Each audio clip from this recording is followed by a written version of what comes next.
안녕하세요. 김호준입니다. 어제 오후 3시 30분을 기해 판문점의 남북 연락 채널이 다시 개통되었습니다. 이로써 2016년 2월 갑자기 개성공단이 폐쇄된 이후 완전히 끊어졌던 남북 간의 연락 채널이 복원됐는데요. 2016년 1월에 북한 4차 핵실험 때도 개성공단은 별개라는 게 박근혜 정부 입장이었고 2월 7일 북한 장거리 미사일 발사 직후에도 박근혜 대통령 주재 NSC에서 개성공단 폐쇄는 전혀 논의된 바가 없었습니다.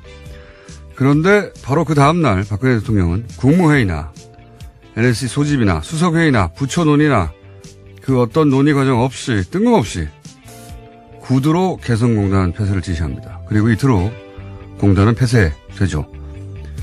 개성공단 입주 기업이 입은 경제적 피해부터 남북관계 경색으로 인한 한반도 위기까지 그로 인한 피해가 막대했는데 이 결정이 어떻게 이루어진 것인지 현재까지 아무도 모른다는 거.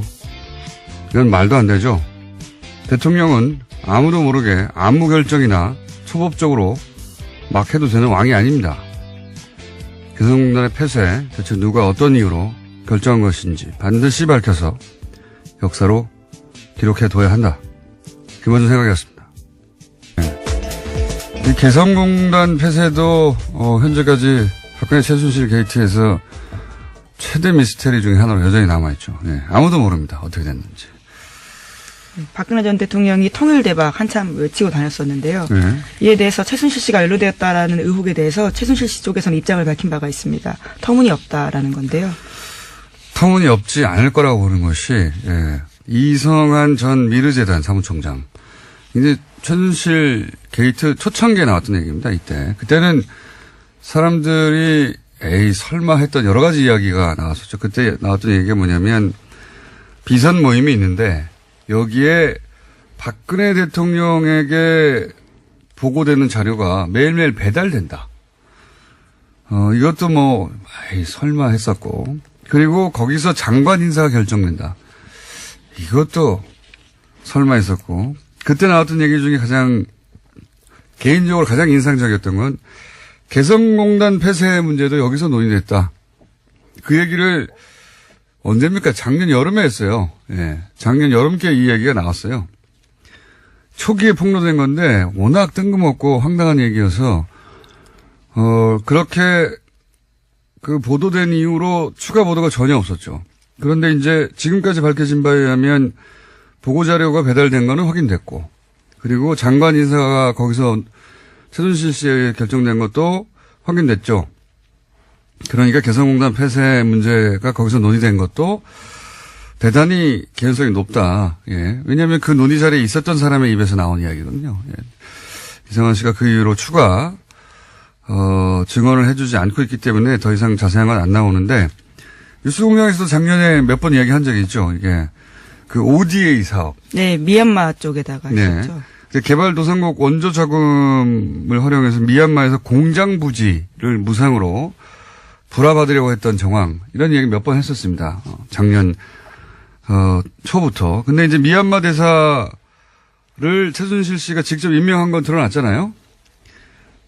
그래서 이제 제가 그때 제기했던 의혹은 뭐냐면 개성공단이 폐쇄돼서 어쩔 수 없이 대체 부지를 찾은 게 아니라 대체 부지로 임대 사업을 하려고 거꾸로 개성공단을 폐쇄한 게 아니냐. 예. 장사하려고. 자선 대대로 거기서 나온 임대수서 먹고, 왜냐면 50년 불화 이렇게 했었거든요. 그 개연성은 전 충분히 있다고 봅니다. 예. 네, 그때도 그래서 저희 안정범 수첩 보도했던 걸 말씀드린 바가 있는데 한 달이 채 지나지 않아서 그 수첩에요. 미얀마 한인타운 조성 개성공단이라는 메모가 있었습니다. 그러니까요. 예. 그 이후로 뉴스공장에서 저희가 이럴 수 있다고 얘기했는데 예. 지금 근거가 될 만한 최근에 통일부 발표가 나온 거죠. 자체 조사 결과 어떻게 도대체 개성공단이 폐쇄됐는지 알아보려고 뒤져봤더니 처음에 박근혜 정부의 입장은 NSC 회의를 통해 가지고 그렇게 결정된 거라고 하는데 그게 이제 거짓말이었던 거죠. 네, 사실이 아니다라고 밝혔습니다. 박근혜 대통령이 갑자기 그 전날에 NSC 회의 있을 때는 그런 얘기 안 하다가, 당시 홍용표 통일부 장관에게 전화가 갑니다. 개성공단 폐쇄하라고 갑자기. 예. 뜬금없이.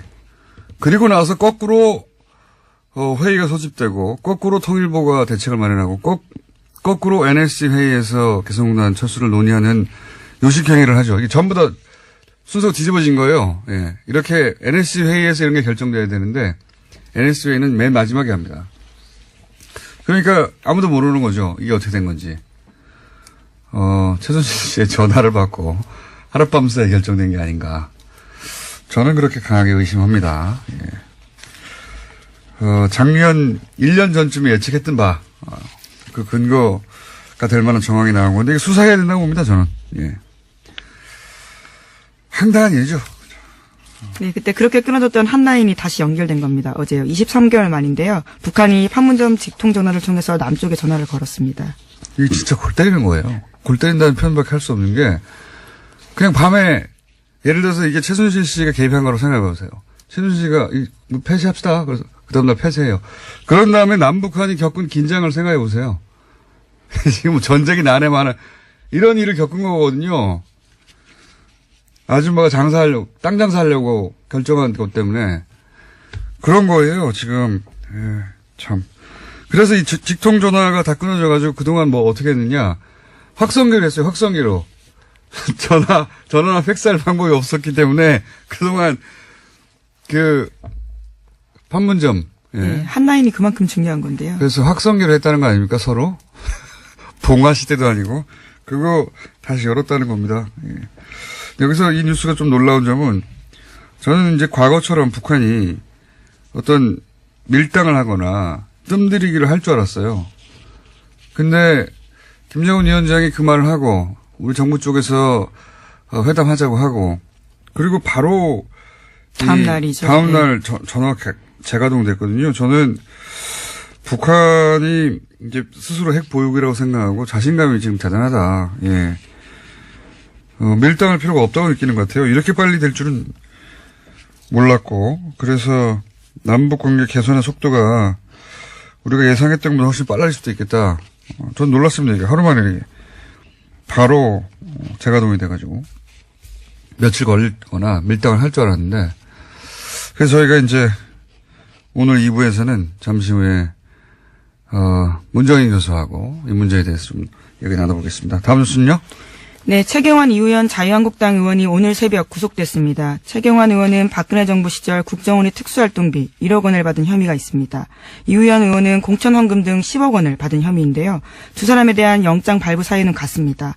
범죄 혐의가 소명됐고 증거를 인멸할 염려가 있어 구속의 사유와 필요성이 인정된다입니다. 인명 구조의 효과가 있네요. 예. 최경환 의원이 예, 동대구역에서 할복하겠다. 장소를 특정했었습니다. 저는 이제 사법부의 인류애 같은 게 작용한 게 아닌 것 같은데. 어쨌든 이제 할복은 불가능하게 됐고요. 저는 이제 이렇게 이해합니다. 친박 라인은 더 이상 보호 대상이 아니구나. 예. 박근혜 정부 시절의 주요 인사들의 구속영장은 이제는 어김없이 발부되는 우병우 전 민정수석을 비롯해서요. 그래서 이정열 전 부장판사하고 오늘 연결이 안 될 것 같습니다. 다 발부가 돼가지고. 앞으로도 그럴 것 같아요. 그러니까 이 선은 이명박 전 대통령 앞에서 그어진 게 아닌가, 이제는.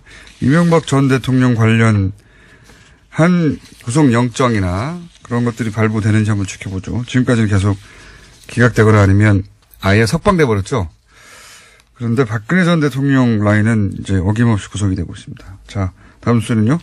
네, 국정원 특수활동비 관련해서 하나의 뉴스가 더 있는데요. 검찰의 박근혜 전 대통령 의상비 출처가 국정원 특수활동비라는 정황을 확보했다라고 합니다. 박 전 대통령이 국정원으로부터 특수활동비 40억 원을 뇌물로 받아서 일부를 옷값으로 냈다라고 판단한 건데요. 의상실에서 치른 옷값만 확인된 게 3억 8천만 원입니다.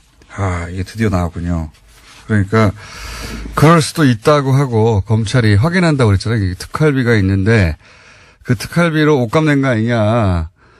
이거 저희가 한 달 반 전 정도에 수사를 하고 있다고 했는데 결국 이렇게 정황을 확보했군요. 예. 네, 그래서 검찰이 국정원 특활비를 뇌물로 받은 혐의와 국고손실 혐의로 박근혜 전 대통령을 이르면 이번 주 중에 재판에 넘길 방침입니다. 출석은 안 하니까요.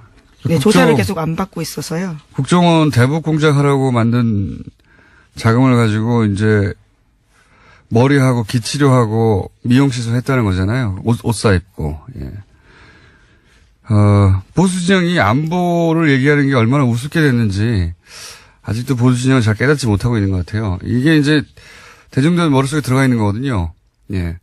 안보하면 보수, 경제하면 보수, 이게 이제 트레이드 마크였는데 그렇게 보수를 상징하던 대통령이 그러라고 만들어진 국정원 특활비를 가지고 머리한 거예요. 미용하고, 시술하고. 근데 그 정황을 확보해버렸네요? 어떡하죠, 이거? 예.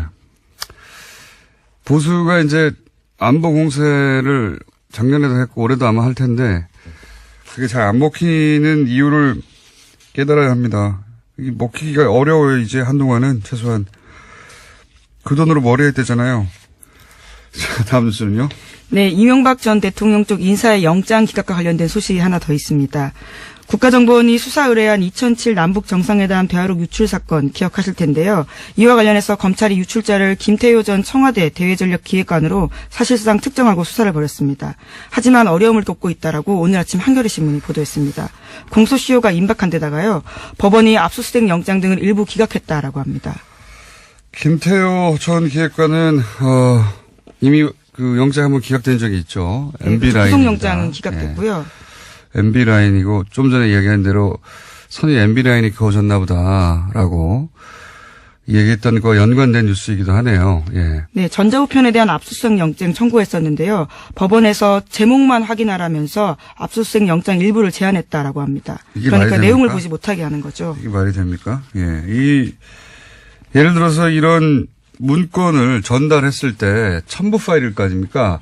그 파일 열어봐야 되는데 제목만 확인하라고 하니까 이게 진짜 이해가 안 가는 거예요. 예. 압수수색 영장을 청구했는데 다 일부 허용했는데 그게 제목만 보라는 거 아닙니까?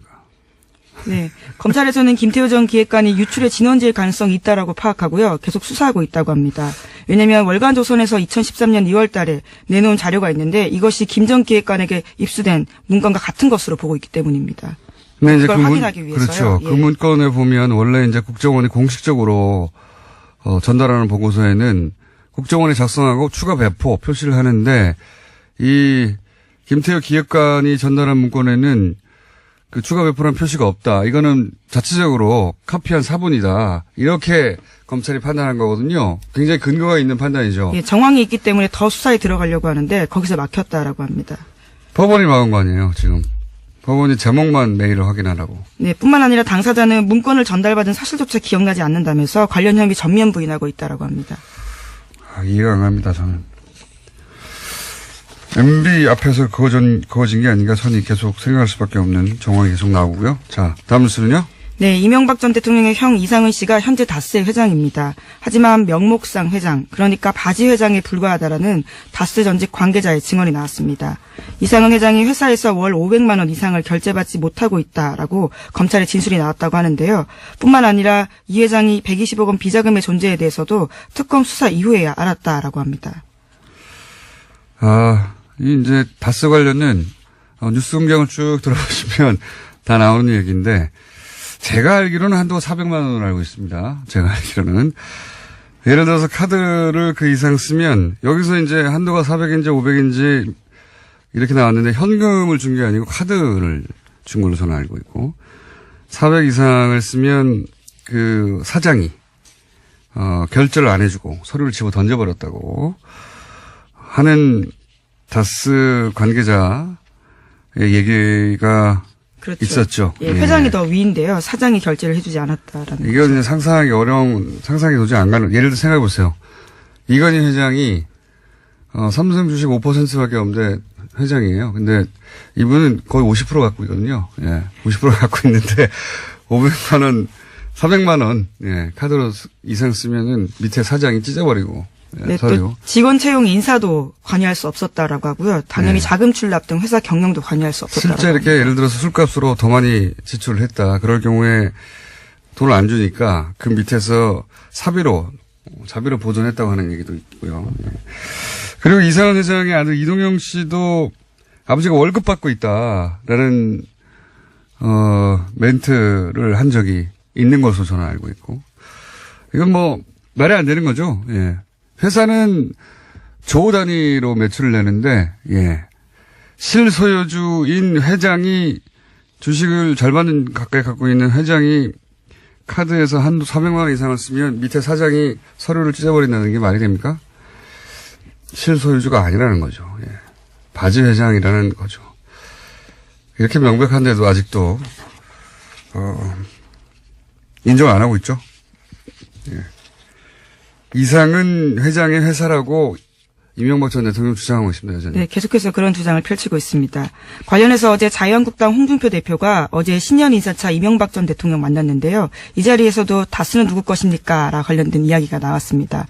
홍 대표는 전임 대통령에 대해서 댓글이니 다스가 누구 것이냐 이런 것으로 전직 대통령에 대한 모욕적인 수사를 해서는 안 된다라고 주장했습니다. 예. 모욕은 국민들이 받고 있는 거죠. 이렇게 명백한데 전직 대통령이라고 봐주고 있는 거 아닙니까? 몇 달째. 몇 달이 뭡니까?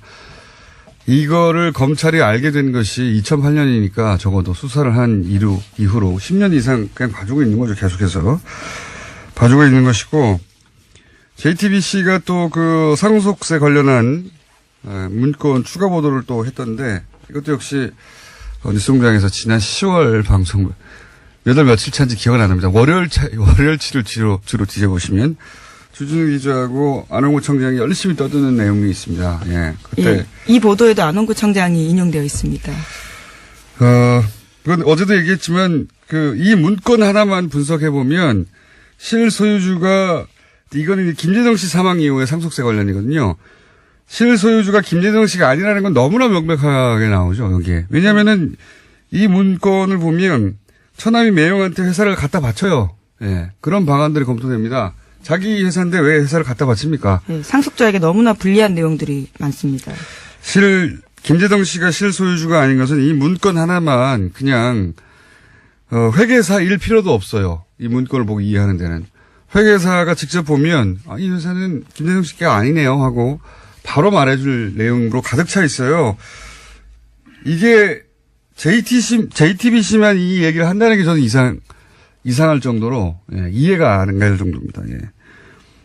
명백한 거거든요. 문건을 보면, 이 사람이 주인 아니네. 금방 나와요. 예. 청계재단, 이명박 전 대통령의 청계재단에 왜 자기 주식을 다 줍니까? 자기가 최대 주주인데, 그런 방안도 여기 검토되어 있고 보면, 예, 말도 안 되거든요.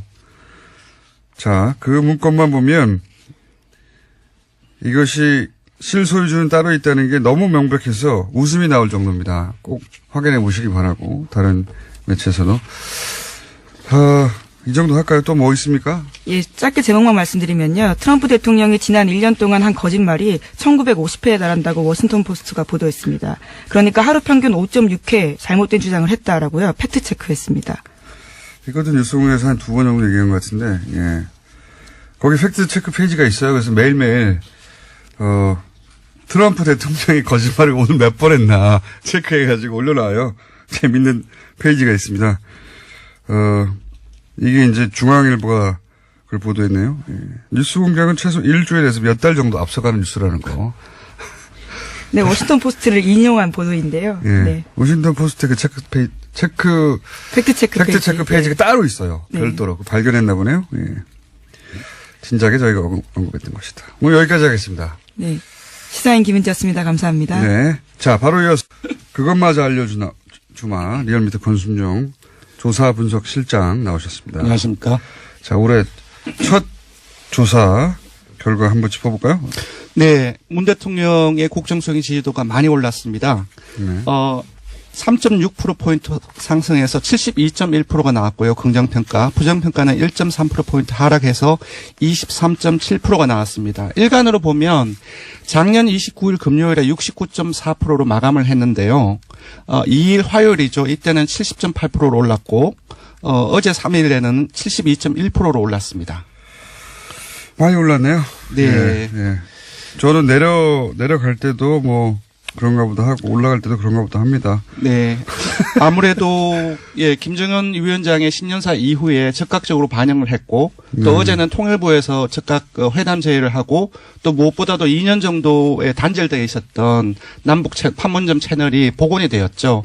이러한 어떤 그 남북 관계에 대한 어떤 급속한 어떤 그 해빙 무드가 네. 그 영향을 미치고 있는 것을 작년에 워낙이 그 뭐랄까요 트럼프, 김정은 핵 난리가 났었잖아요. 그렇죠. 예, 그 기억들이 다 있기 때문에 네. 아 이제는 해빙 무드로 더 이상 그런 일이 없을래나 하는 기대치가 반영된 것 같고. 네, 그렇습니다. 네.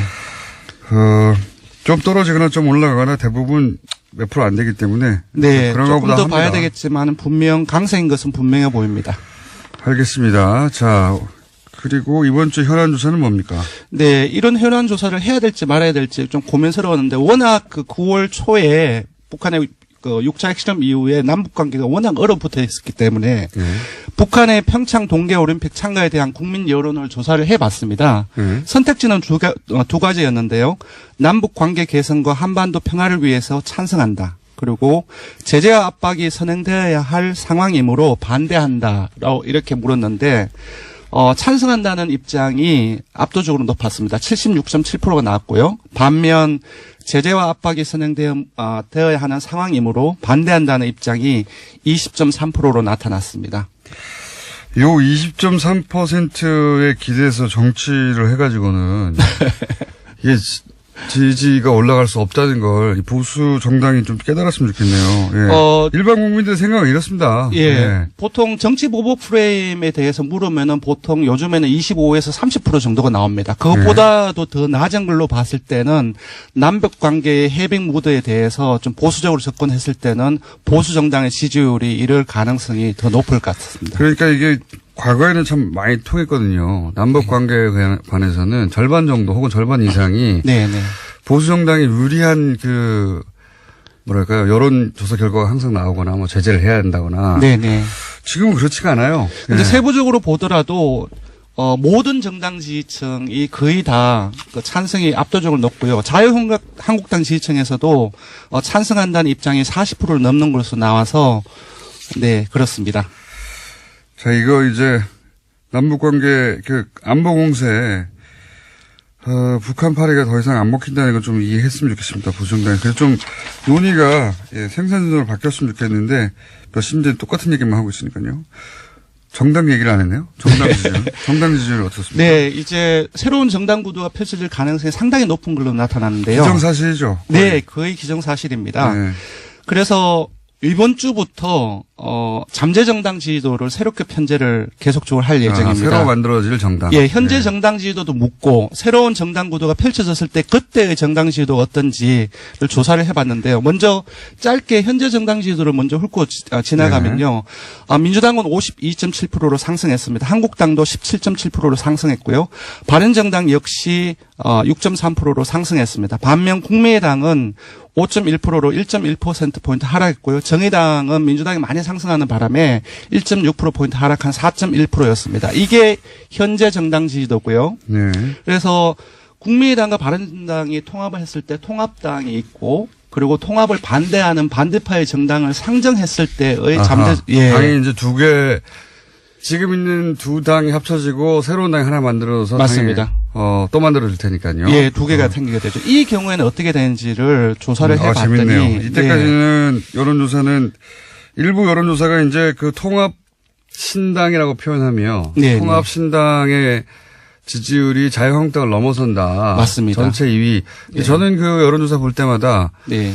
정당의 이름을 통합신당이라고 해서 여론조사 지지율이 높게 나오지 않은 적이 없거든요. 네, 그렇습니다. 통합과 신당이라고 하는 긍정적인 단어 두 가지가 합쳤어요. 네, 네. 이렇게 여론조사하면 안 된다고 예전부터 얘기하지 않습니까? 한 2년 전부터 계속 그렇게 말씀을 드렸는데 아직까지 계속 이러한 부분들이 지속되고 있는데요. 왜냐하면 그 정당의 구체적인 이름도 없고 그렇습니다. 긍정적인 이미지를 새로 그러니까 질문할 때부터 사실은 지지율이 높게 나올 수밖에 없는 질문들이 만들어지고. 예. 그래서 잠시 살펴보면 예. 지금 금방 말씀하셨던 최근 여론조사, 뭐 동아일보나 MBC 조사가 예.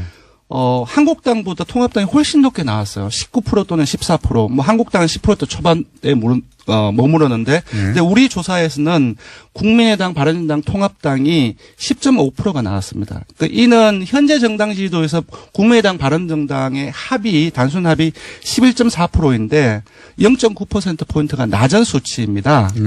그 왜 이렇게 이런 왜 다른 여론조사하고 다르냐? 네, 설계가 좀 다르겠죠. 예, 설계가 다릅니다. 원래 질문에는 원래 해당되는 질문의 당 이름이라든지 그런 것들이 들어가면 안 됩니다. 왜냐하면 한 번 더 이전에 묻기 전에 이 각인 효과가 있기 때문에 거기에 관심을 갈 수밖에 없죠. 그래서 다른 조사 같은 경우는 뭐 질문에 국민의당, 바른정당이 통합하여 신당이 창당할 경우 이런 방식으로 질문에 넣어줬습니다. 네. 두 번째로는 이런 일부 조사에서는 통합 반대파의 정당을 아예 빼버렸어요. 그렇죠. 근데 그들도 거의 바른정당의 현재 의석수와 거의 비슷하게 되게 많은 수치인데 빠진 거죠. 근데 그런 빠진 수치가 있기 때문에 온전히 통합당으로 가는 걸로 나와서 실제로는 한국당보다 더 높은 결과가 나오는 그런 결과가 나왔습니다. 그렇다면 이런 여론조사 이렇게 설계를 제대로 해야 된다고 보는데. 네네. 자, 그러면 어떻게 물어야 되는 겁니까? 묻기를. 저희들 같은 게 어떻게 물었냐 하면은, 다음과 같은 정당 구도 하에서는, 선생님께서는 어느 정당을 지지하십니까? 이미 그런 구도가 만들어졌다고 보고, 예. 다음과 같은 구도 하에서는. 왜냐하면 그 구도 하에서 바로 다음 선택지에서 다음 내용이 불러지기 때문에, 질문에 굳이 각인 효과를 주지 않기 위해서 정당 구도 하에서는 그렇게 처리를 합니다. 그렇게 하면 결과가 어떻게 나옵니까? 예, 그렇게 하면 금방 말씀드렸던 것처럼, 단순 합에 비해서 0.9%포인트 낮은 10.5%가 나옵니다. 통합당이. 17, 18 이 정도 나오는데. 네. 리얼미 조사에서는 10% 정도밖에 안 나와요? 예, 조금 분석을 해보면은, 현재 국민의당 지지층이나 현재 바른정 지지층이 통합을 한다고 했을 때 다 가지 않습니다. 그렇겠죠. 예, 현재 국민의당 지지층의 10명 중 4명은 다른 곳으로 가고요. 심지어 현재의 바른정 지지층의 10명 중 6명은 또 다른 정당으로 갑니다. 반면 현재 민주당을 지지하거나 한국당을 지지하는 사람들은 무당층이나 정의당 이런 쪽으로 많이 빠지지 통합당으로는 거의 안 가는 걸로 분석되었습니다. 그래서 결과가 어떻습니까? 예, 그래서 국민바른통합당은 현재의 합보다 줄어드는 결과가 나왔고요. 민주당은 47.6%로 현재 지지도보다 5.1%포인트 낮습니다. 금방 소개해드린 것처럼 통합당으로 빠지는 것이 아니라 무당층이나 오히려 정의당 쪽으로 빠지는 그런 결과가 나왔고요. 한국당은 거의 차이가 없습니다. 아까 17.7%인데 현재 정당 지지도가 이런 정당 구도하에서는 17%로 거의 차이가 없게 나왔고요. 정의당은 오히려 상승을 합니다. 좀 특이한. 예, 2.1%포인트 상승해서 4.2%인데 정당구도가 한번 크게 흔들리는 과정 속에서 나타내는 현상이 아닌가 싶은데 이것은 조금 더 길게 봐야 될 것 같습니다. 정의당 지지율은. 그러면 지금 사실은 국민바른통합 반대당이라고 하는 당명도 아니지만 예. 이 명칭이 주는 부정적인 효과가 있어요. 어제는 반대 이쪽은 통합이고 이쪽은 통합 반대당. 예, 어제 보도에 따르면 반대파들도 개혁신당을 추진하겠다라고 밝혔는데요. 반드시 이 조사에는 반대파들의 정당을 선택지로 넣어야 된다고 생각이 들고요. 그 이름을 개혁신당으로 했으면 훨씬 높게 나왔어요. 그렇죠. 개혁 또는 신당. 이게 뭡니까? 국민바른통합 반대당. 예. 그래서 빨리 당의 개혁신당 통합당이나 반대파의 정당이 빨리 가칭으로라도 빨리 만들어져서 제대로 된 조사를 해보고 싶습니다. 알겠습니다. 여기까지 하겠습니다. 네, 조사 개요를 말씀드리면은 이번 주준조사는 TBS 의뢰로 이번 주 화요일과 수요일 이틀 동안 전국 19세 이상 성인 1,004명을 대상으로 했습니다. 유무선 전화면접 자동응답 혼용 방식으로 실시했고 표본 오차는 90% 신뢰 수준 플러스 마이너스 3.1%포인트였고요. 응답률은 5.9%였습니다. 리얼미터 권순정 조사분석실장이었습니다. 고맙습니다. 김정은 위원장 신년사 이후 남북관계, 문재인 대통령의 통일 외교안보 특별보좌관, 연세대 문정인 명예특임교수 전화 연결해서 짚어보겠습니다. 안녕하세요, 교수님. 네, 안녕하세요. 예.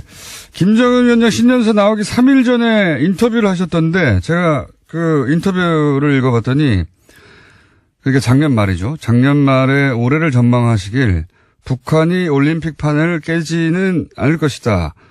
북한은 핵이 완성됐으니 경제에 집중하겠다며 대화 공세에 나올 가능성 있다. 이거 어떻게 하셨습니까? 김정은 신년사가 그렇게 나올 줄 미리? 예상된 거라고 봅니다. 우선 그럼 북한의 경우는 기본적으로 북한이 전개하는 정책이 병진 정책이라는 거거든요. 그러니까 예. 하나는 핵무장을 통해서 자유력을 키우겠다는 것이고 다른 하나는 결국에 인민 경제 생활을 향상시키겠다는 건데 북이 지난 11월 29일 화성 15 발사 이후에 우리는 핵 무력을 완성했다라고 얘기를 했거든요. 예. 자연히 북의 지도부가 관심을 써야 할 부분은 인민경제 향상이니까 인민경제 향상하려고 하면은 외부하고 협력을 해야 되는데 북한은 지금 제재와 압박의 국면에 있지 않습니까? 예. 유일하게 북한이 손을 벌릴 수 있는 것은 우리 남측밖에 없고 예. 그렇기 때문에 북한이 남쪽에 대해서 대화 공세로 나올 걸로 예상을 했죠. 너무 정확하게 신년사가 그렇게 나와가지고 신년사 써주신 거 아니에요? 그건 아니고요. 너무나 정확하게 예측을 하셔서 깜짝 놀랐어요. 예. 그리고, 또 한 가지 여쭤볼 게 이겁니다. 신년사 있자, 우리 조명균 통일부 장관이 회담을 제시하고 바로 연락 차원으로 복원됐습니다. 과거 보면 이제 남북이 이 대화 국면으로 가더라도 줄다리를 하거나 밀당을 했는데 북한이 바로 나왔어요. 그러니까 자신감 같은 게 느껴지거든요. 이 신년사. 잘 보셨습니다. 예. 자신감을 느끼시죠? 북한에. 예, 그러니까 신년사 자체도요. 예. 작년도 신년사 같은 경우는 인민에 대한 사과로 김정은이가 시작을 했거든요. 예. 근데 이제 금년군도 같은 경우는 핵무력 완성했다. 예. 자유력 억지로 구축했과 어떤 자신감을 이제 북한 주민들에게 보여주는 그걸 읽을 수가 있었습니다. 예. 그렇기 때문에 제가 볼 때는 북한 쪽에서는 과거하고 달리 자신감 갖고 얘기를 하고 특히 어제 리선관 조국 통일통화위원회 위원장의 TV 통한 발언은 상당히 의미가 있다고 봅니다. 어떤 의미가 있습니까? 우리 문재인 대통령에 대해서 상당히 긍정적 평가를 직접 하고. 평가했죠. 예. 예, 그리고 이제 김정은 위원장하고 우리 문재인 대통령이 뭔가 할 수 있는 것 같은 인상을 줬고 그것뿐 아니고 체육 관련 단체만 관여하는 게 아니라 조평통과 통전부, 통일전선부가 모두 참여해서 의미 있는 결과를 가져오라고 이렇게 얘기를 했기 때문에 그것도 상당히 의미가 있다고 봅니다. 과거보다 그리고 예상보다 남북관계 개선 속도가 굉장히 빨라질 수도 있겠다. 그런 북한의 자신감을 베이스로 해서 그런 생각이 드는데 네. 그렇죠? 그렇습니다. 신년사하고 어저께 리성건 조평통위원장 발언을 봤을 때는 그게 익힙니다. 하여튼 제가 3일 전에 예상하신 걸 보고 대단히 신뢰감이 높아졌기 때문에 다시 예. 깜짝 놀랐어요 정말. 3일 전에 인터뷰 봤을 때는 3일 후에 곧 이제 신년사 나올 텐데 이거 틀리면 어쩌나 했는데 정확하게 맞추셔가지고 자 이건 어떻습니까? 그런데 이제 한 가지는 있죠. 제가 이제 3일 전에 인터뷰할 때는 대표단 파견에 대해서는 아직은 유보적이지만 판을 깨진 않겠다라고 그랬는데 신년사에서는 결국 올림픽 잘 됐으면 좋겠다. 자기들도 이제 건국 70주년이니까 북의 건국 70주년, 남의 동계 올림픽 이 두 개가 잘 돼서 남과 북이 윈윈의 결과를 가져오겠다는 그런 메시지를 던졌거든요. 그것까지는 사실 제가 예상을 못했어요. 예상보다도 더 자신 있게 나온 거예요, 북한이. 그렇게 볼 수밖에 없습니다. 예. 그런 거는 이제 우리가 잘 받아서 활용하면 되는데 이제 미국 얘기를 좀 해보겠습니다. 미국은 지금 대북 독자 제재도 하고 그리고 유엔도 제재 결의를 했고 여기서 이제 남한과 북한이 경제 교류를 하겠다고 하면 이 제재 효과가 떨어져서 미국이 탐탁치 않아 할 것 같습니다. 그렇지 않습니까? 예, 글쎄 지금 워싱턴 그러니까 미국 정부는 물론이고 그것이 워싱턴 조야에서 나오는 전반적인 반응은 이 김정은의 신년사가 한국하고 미국 사이를 이간질시키게 하는 것 아니냐 이런 얘기가 나오고 있습니다. 특히 하버트 맥마스터 안보보좌관 같은 경우는 북한 신년사가 한미 간을 멀어지게 하려고 하는 것 아니냐라고 하는 우려가 나오고 있기 때문에 예. 우리 정부로서는 이걸 잘 추스려서 나가야 되겠죠. 그러나 현실적으로 우리 김 선생님께서 지적을 하셨지만은 유엔 안보리 제재 결의안이 여러 개 있지 않습니까? 예. 그리고 이제 미국의 독자적 대북 제재도 하고 있는데 이런 가운데서 우리가 북한하고 어떤 부분에서 교류와 협력을 할 수 있는가 예. 이건 정부가 많이 고민을 해야 되겠죠. 2007년 11월 15일인가 될 거예요. 그때 이제 남북 총리가 만나서 14정상회담 후속 조치로서 경제, 사회, 문화 이 다방면에 걸친 협력사항을 45개로 이렇게 합의를 합니다. 네. 그 45개 가운데서 최소한 한 20개 정도는 유엔 안보리 제재 결의안이 있고 예. 미국의 독자 제재가 있어도 협력이 가능한 부분들이 있다고 하는 얘기를 들었습니다. 아하, 가령 그렇군요. 북한에 나무를 심는 사업부터 인도적 지원 사업부터 이런 게 있기 때문에 이 문재인 대통령도 지난 7월 6일 베를린 선언에서 얘기를 했지만은 쉬운 것부터 이런 건 북한하고 할 수가 있겠죠. 그러나 이제 북한에 저렇게 통 크게 나오는데 북한이 기대하는 것도 클 텐데 예. 기대는 못 미치겠지만 어떻든 남북 간의 그동안 경색된 국면을 반전시킬 수 있는 협력 아이템들은 있을 거로 저는 보고 있습니다. 그렇군요. 일단은 그 경제협력 혹은 그 외 문화교류협력 전반적으로 그런 것부터 시작해야 된다 이런 말씀이신 것 같은데. 네, 물론입니다. 예. 이런 또 걱정도 있습니다. 뭐냐면 결국 이제 그 우리 쪽에서 교류협력을 하자 하는 것은 그 남북 간의 긴장도를 좀 낮추고 장기적으로는 핵 문제를 풀자 이런 건데 그래서 이제 한국이 운전석에 앉아서 이 문제를 해결해야 한다 계속 얘기해 왔는데 현 정부는. 근데 예. 지금 북한은 핵 문제는 남한하고 얘기할 게 아니라고 하고 있지 않습니까? 핵은 미국을 네. 향한 거니까. 그러니까 남한하고는 경제 교류 협력 얘기만 하자. 네. 이렇게 나오게 되면 운전석에 우리가 앉을 수 있겠느냐. 제가 이런 질문 드리려고 하는 건데. 그거 아주 상당히 중요한 질문이신데요. 예. 그러나 이런 건 가능할 겁니다. 물론 이제 우리 김 선생님께서 이제 지적했듯이 북한 핵과 미사일 문제는 기본적으로 미국과 북한 사이에 예. 주요 현안으로 볼 수밖에 없겠죠. 우리의 그 역할이라는 게 상당히 제한적일 겁니다. 그러나 이건 가능할 겁니다. 남북 관계가 좋아진다. 예. 그리고 우리가 미국하고 긴밀하게 공조해서 협력해 나간다. 그러면 북한이 예. 우리를 통해서 미국과 대화하고 협력할 가능성이 상당히 많아지거든요. 그럼 우리가 예. 북미 관계를 개선하는 데 있어서 이 촉매제 역할을 할 수가 있기 때문에 그런 점에서는 우리가 운전석에 앉아 있을 수 있다고 보는 거죠. 그럼 과거에 북한의 전통적인 그 전술이라고 하는 것은 우리가 잘 알고 있는 통미동남. 예.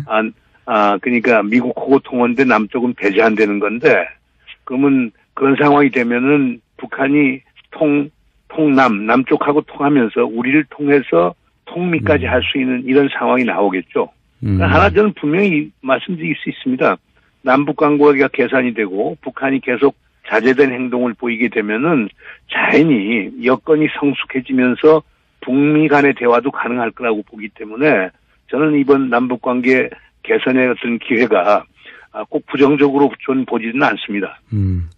이런 말씀이시군요. 그러니까 우리 남북 관계가 계속 개선돼서 남북 간의 신뢰가 쌓이면 서울 통해서 워싱턴 해결해라 이런 인식을 북한에 심어주면 된다.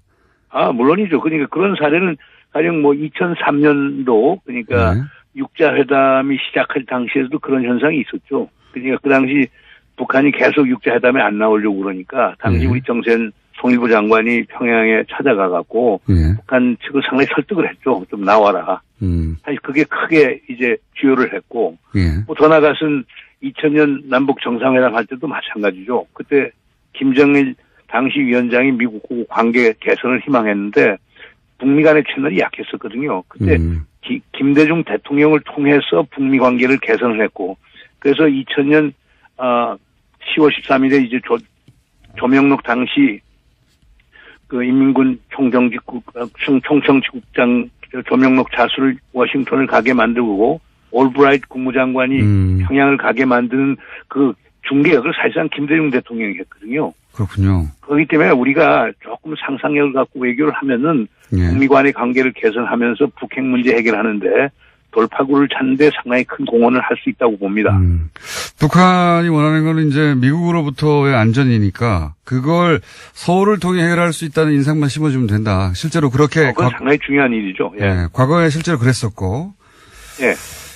그렇게 되면 운전석에 앉게 되는 것이라는 말씀이신 것 같고 또 한 가지 물론이죠. 예. 예, 또 한 가지 여쭤보자면 그 예전부터 이제 한미 연합 군사훈련 연기 말씀하셨지 않습니까?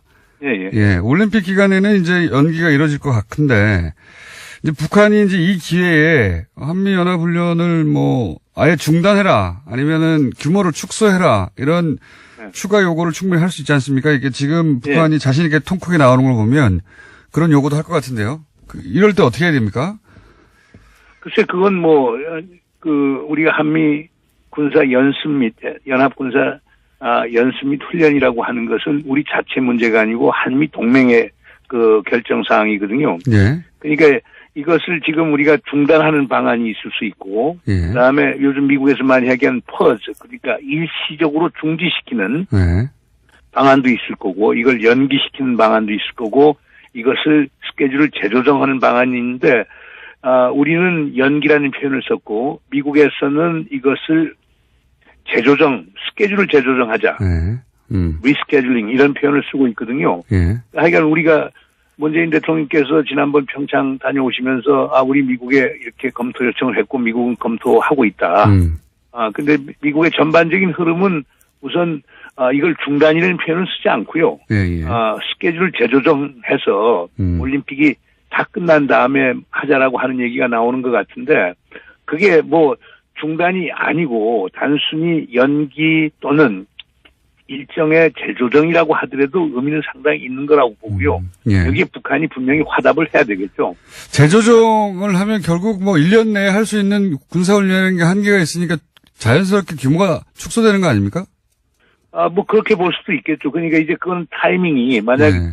4월 달에 이제 우리가 파라림픽까지 다 끝나서 장애인 올림픽까지 끝나서 뭐 5월부터 6월 사이에 할 수도 있겠지만은 예. 그러나 분명한 건 또 8월 달에 우리가 을지 훈련이 있단 말입니다. 예. 그러니까 중복될 가능성이 있기 때문에 중복이 되면은 천상이 우리가 금년도 같은 경우는 한미연합 군사훈련을 한 번을 할 수도 있는 거거든요.